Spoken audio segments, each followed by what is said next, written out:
Welcome to Exhibition. And hello, Joe Furlonger. Hello, Richard. Great to see you. Your exhibition is titled, I Just Want to Go As Far West as I Can Go at Defiance Gallery in Sydney.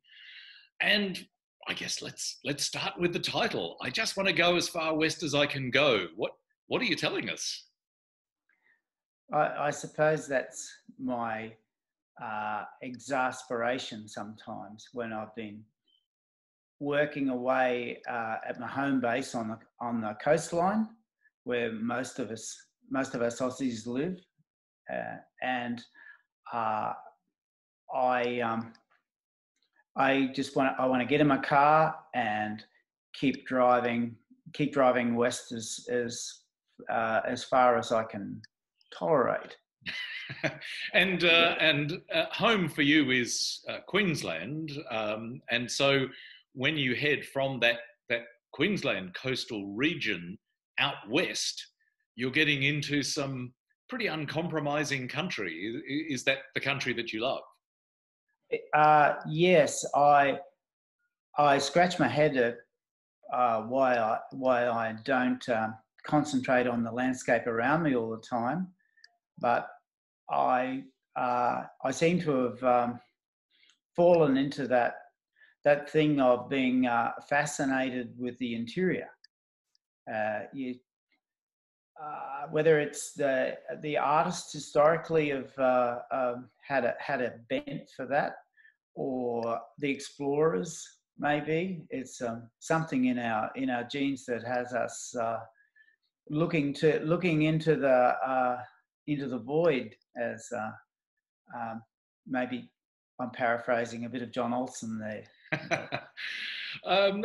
As you say, most Australians, numerically, home is near the coast, and that's actually where your home is, more on that coastal part. But where do you actually feel at home? It sounds as though out west, in that more, not necessarily desert, but certainly challenging country, is actually where you feel more at home. I experienced trips into west of the Great Divide, and I found that I'd actually get out of the car and go for a bit of a wander. It could be on the Newell, just coming down something as humble as the Newell Highway from let's say from Goondiwindi to Sydney, or Brisbane, Goondiwindi, Sydney, and I'd get out of the car to stretch my legs, and on this perfectly flat plains, and I feel like I'm standing on the surface of the moon or something. It's I can feel, I almost feel a curve in the surface, and I surprised myself. I found, I thought, wow, this is I feel terrific in this in this sort of so-called featureless environment. Well, I guess that's one of the things very much about this exhibition, is that there is a tremendous sense of immersion in space. Your portrayal of the landscape gives us that feeling of being in this big space. And looking at, say, one of the works, I mean, there are many quite large works in the exhibition, but one of the works, Grainfields, Black Soil, Darling Downs, that's nearly 4 meters in its width. Are you actually really trying to immerse us in that sense of space, in the curve of the earth? Well, it's a bit like you start to do a drawing on one bit of paper, and then you feel you need to add another bit to it to connect it up to get that the endless horizon going, and I suppose you could keep going and going till it's almost a reel of film. Just putting a line across a piece of paper it anchors me in position, and then that's I'm the viewer, and there's the horizon, and everything feels all right, so to speak. If it's my, I suppose it's a little compass where, when I get a bit worried or insecure, I can anchor myself down uh, by making that mark. And that process of drawing, of making making the mark, being in the landscape, having a compass, what do you then look for in the landscape to try to explore or to share with others? I want to start with my feet, from where I stand, and uh, I'm not always looking for wonderful features, and I might like to take all the features out, so that the horizon line might be at the top of the page, or it might be at the center of the page, when it's just as if you move your eyes up to the top, or you move your camera. It's like a movie camera. You move up, focus towards the sky a little bit more, and then perhaps down where it's all ground and it's no sky at all. When you're out there in the landscape, do you think what you then do with your paintings is you distilling it, or are you actually looking for that very simple landscape in the first place and just giving us your observation of it? Well, I think it's true to say that you drive around and look for the landscape that fits the paintings you want to paint. Yes. Or is it the other way around? I'm not sure, but I could say I found at times I've found these ideal landscapes in the flat agricultural plains, and let's say I'd make this journey across the west. So at the start of the journey, there's this. I see this knockout sort of landscape, and enough to say, well, did I need to put all that camping gear together? And then I might make a journey, and coming back, I go back through that black soil Darling Downs, and I think, wow, that's as good as anything anything as spectacular as I've seen. You mentioned Darling Downs. Let's go to a work with exactly that title, Darling Downs, where you've portrayed that. The way the work also looks, it's almost like a kind of, could be read as a geological cross-section, almost a series of sedimentation. Do you have an awareness of what's under the surface when you're looking at a landscape?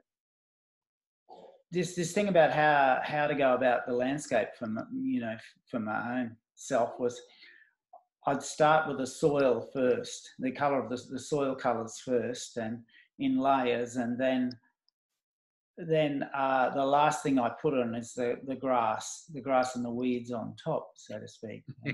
But I think I think of it as like a soil profile in that, and I suspect I've got these childhood interests of ploughing and tractors and agriculture and stages of growth and whatnot. Those are all very practical activities, and when we come to the practicality of paint or applying paint to the surfaces, what's your relationship with paint, or maybe I should say pigment, because most of your works in this exhibition are identified as being pigment in a medium? I started to paint these Darling Downs landscapes in somewhere between the early 80s and the late 70s, and I started in oil paint, and that tended to build up a textural surface, but I found that something wasn't working for me, and then later I started to I started to see a lot of rock paintings and things in pigment, and I just thought that the pigment was much more sort of sympathetic view of this landscape that had been troubling me for a decade or so, and I just experimented with it. I did a camping with a family and painting trip, and I took the pigment along, and I thought, oh, I'll try mixing a bit of PVA glue with it, but I needed something that would dry really fast, so that you can't do a big oil painting out west and then roll it up, as far as that I can see anyway. Yeah. So I just took this pigment out and some glue, and I was going to mix the pigments with oil-based things like egg temperas and things, but I never got that far because I just added pigment. I added a binder to the pigment, and in that heat, the steam was coming off it. It was drying so fast, as I washed it on, and but it got me close. It got me closer to the subject. It was closer because I was painting on the ground, and the sand was right beside it, and it gets kicked in every now and then, and it was I needed to get as close to the subject in feel. One of the other things about the works in this exhibition is that there are no apparent people. There are no humans in the works. But going back to your much earlier career days, you made quite a number of figurative works with portraits or with large figures in them. You've been in the Archibald Prize many times and exhibited works. Why do you choose not to include humans in your landscape? Yeah, we could perhaps you're wondering, have I given up on people? Well, no, actually, I know you haven't given up on people entirely, because last year there was 2019. You had a self-portrait in the Brisbane Portrait Prize. Just briefly, let's digress. Tell us about your approach to portraying yourself. I'm interested in the the self-portrait at 67, and and next week it'll be 68 for me. And it's more sort of about decomposition at this stage. That does seem a little harsh. But hopefully not in a not in a despairing way, but just that your concerns are especially for I've spent far too long out in the sunshine, and as a light-skinned Queenslander. Now, speaking of sunshine, let's jump sideways, if we can, to another work, Big Sky Country, NT, I presume Northern Territory. And that does seem to have sunshine, brightness, vitality. Is that something that you were just reflecting as an observer, or is that also a kind of a sense of reaction to your enjoyment of that space and sunlight?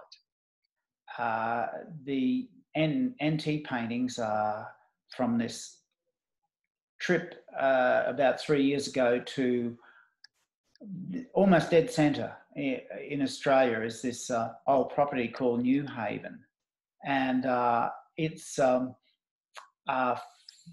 400 or 500 k's northwest of Alice Springs. So that's about dead So centre. can I just check, New Haven, is that the property the Australian Wildlife Conservancy The looks Ark, after? yes, Yeah, yes, because yes. I know with a small group of other selected artists, you went to New Haven to support the Australian Wildlife Conservancy through Defiance Gallery, organising these trips, and also partly as a fundraiser for AWC, a great initiative. But that country really resonated with you by the look of it. I had some. We did work out there, and there was some direct response paintings but 2 years later, I just felt I got it all wrong, and I wanted to concentrate on the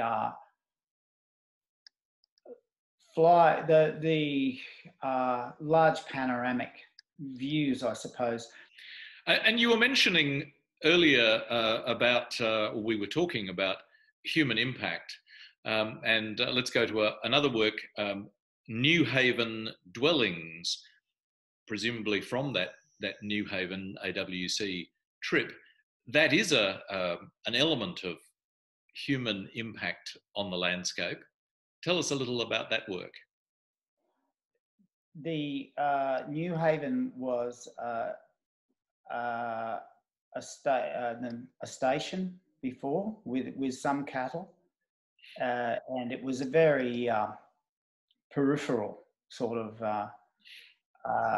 station. So the history told me. So we visited the old the station house and the farm dwellings and whatnot, and I like. I'm always intrigued by the ephemeral nature of the architecture. In other words, that classic thing of looking at the old hay sheds and the leaning sheds with the impossible leans on them, and how they've weathered or how long have they stood up against time. And in this work, the buildings, you say ephemeral, they almost seem to be dissolving into the landscape. Well, they literally are. I found that these signs of habitation are I like to leave some little notes about that in some of these paintings. There's a work, Storm Range, relatively small work in the exhibition, yeah. But it seems here as though you are immersing us in the elements as well as in the landscape itself. I suppose I wouldn't mind. I'd like to say there are times when you'd like to be a realist and just paint what's there. But I tend to sort of choose a wider time frame, and so it's memory. So I'm using memories of other trips and other storms, and the clear blue skies here where I live might trigger memories for these ones that I saw in this other location. I'm constantly making comparisons.